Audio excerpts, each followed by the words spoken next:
Welcome, people. God bless you. And we're going to continue with the Chinese words. The whole of the 1, 2, 3, 4, 5, and 6. The whole of the 6 provinces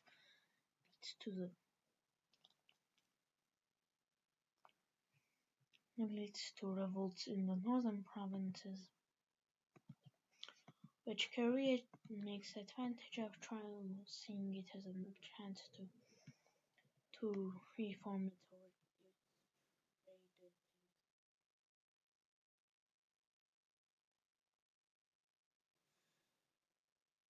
The Chinese would not be able to do anything as Korea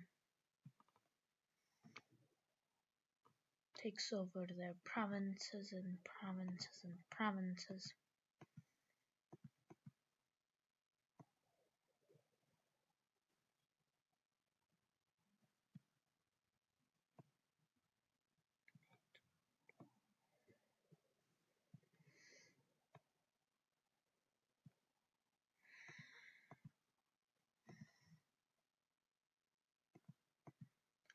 So all of the Yellow Sea would be Chinese, would be Korean.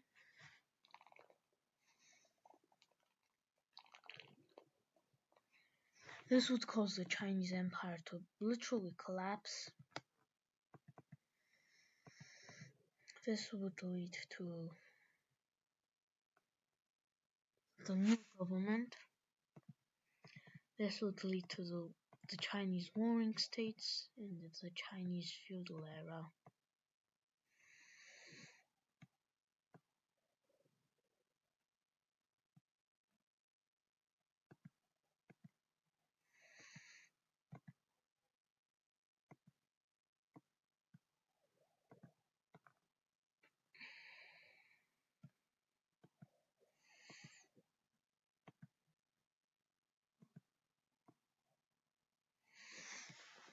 Firstly, the former capital Romans would be taken over by the eunuchs.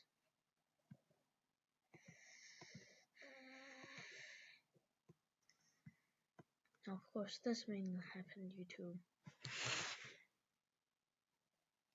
this and the said collapse, which triggered China to split into provincial alliances, independent provinces, and the most shockingly trade confederations. One of these included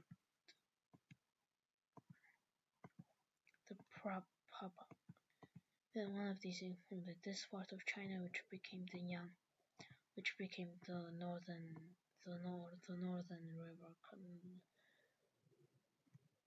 alliance, controlling a bunch of cities. Their main thing was they controlled the territories near the river, while the rest were divided into the provinces, into small provinces, into small circuits. Now this includes this circuit and the Northern Korean and the Northern Circuit and the Northern Alliance.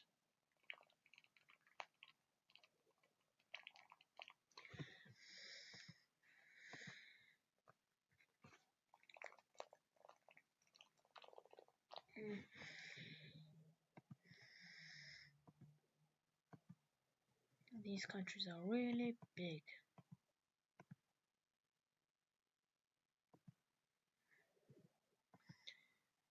For example, the Trade Confederation has a capital for some reason.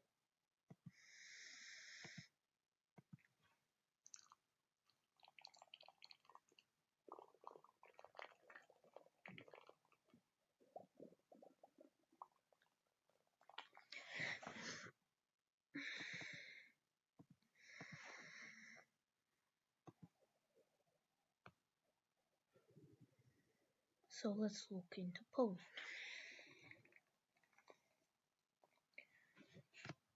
The Polish Peasant Republic meets on the Sixth Council, and the Sixth Peasant Council decided to invade the Polish metropolis for wealth and commerce.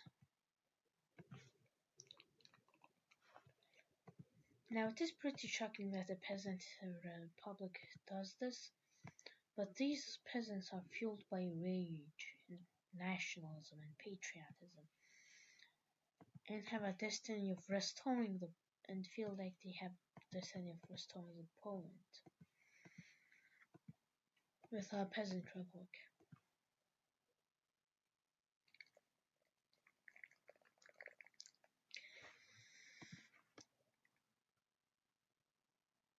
This time the Poles have a perfect area to invade,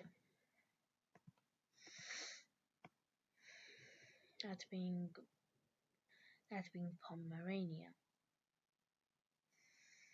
You'll see Pomerania is actually pretty, and the Polish Republic would rally many people,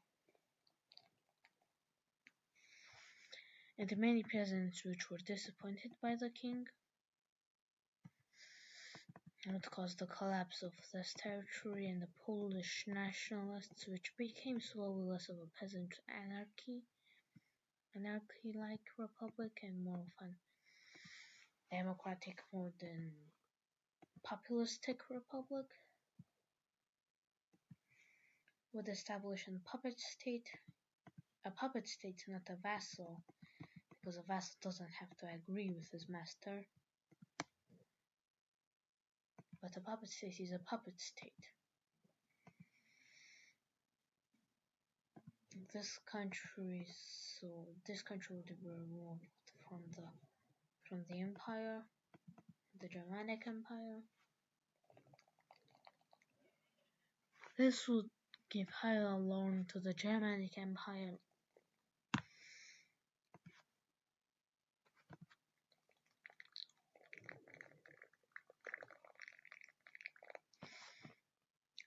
which would launch an invasion of Pomerania. The invasion would actually be pretty swift. It would be the invasion of the Pomeranian Peasant Republic.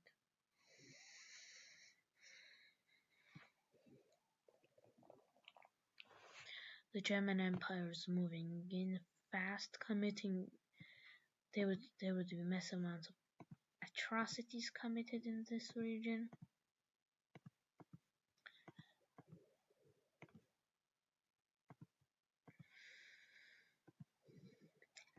Pomerania falls in just days. Even the conquered parts quickly fall. Not real days, a year.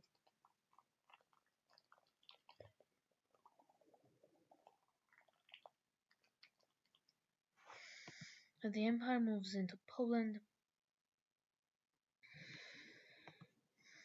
and conquers it.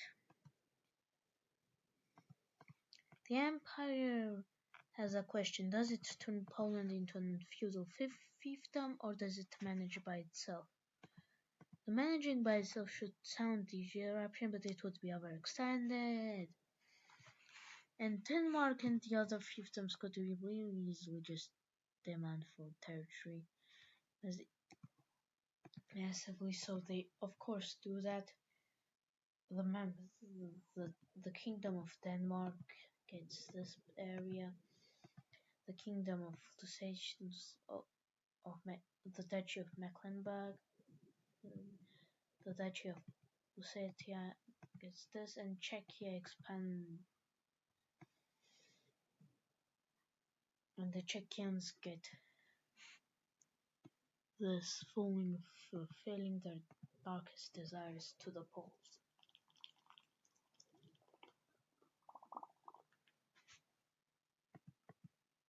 And the Poles of course know this. The rest would be given to the empire and would be led as an as a new imperial title, a magistrate, which would be a semi-autonomous part, not independent like a fiefdom, but would have some limited autonomy.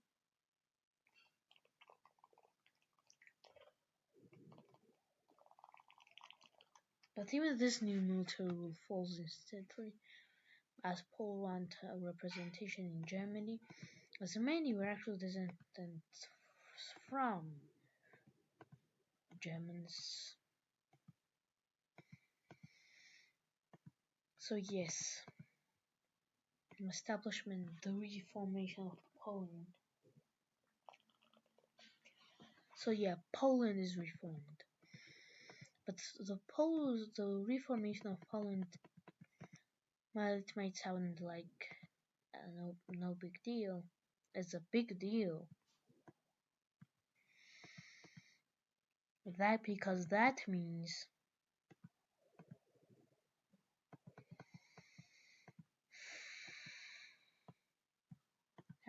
that Poland is now part of the Germanic Empire, so it's protected.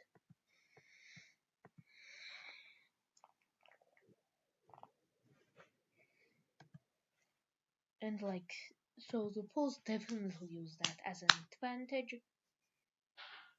And in just a few, and after formalizing this new system, the Poles move into the German Council, marching in and declaring for a holy war into Lithuania. Ukraine, in order to improve the relations with the Germans,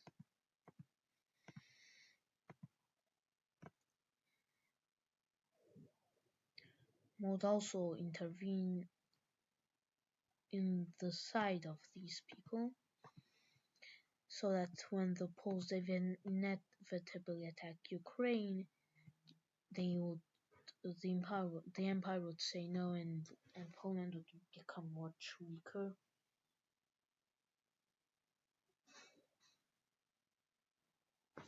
But Estonia also sees this as a way to reform the Baltic Confederation and secure the amber trade, which is a big thing.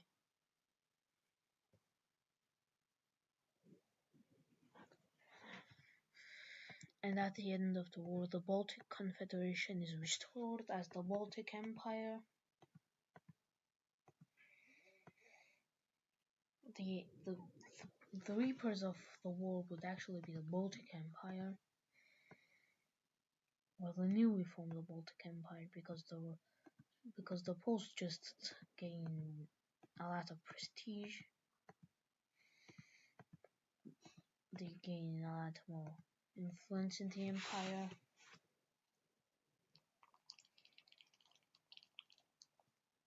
But nothing else. The Baltic Empire is very strong. And Eastern and specifically Poland is under the rule of three powers: Germany, Ukraine, and Estonia, or the Baltic Empire. So we've been talking about these people for a long time. Let's actually talk about exploration. So since the Cape of New Hope is discovered, many countries try to colonize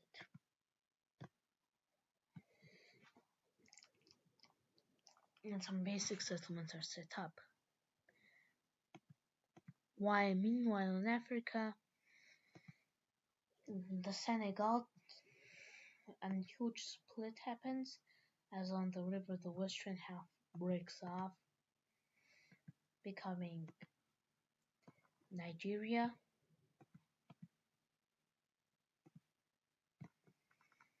Nigeria is actually an alliance of many minor provinces, And that was in the video. Thank you for watching and please subscribe.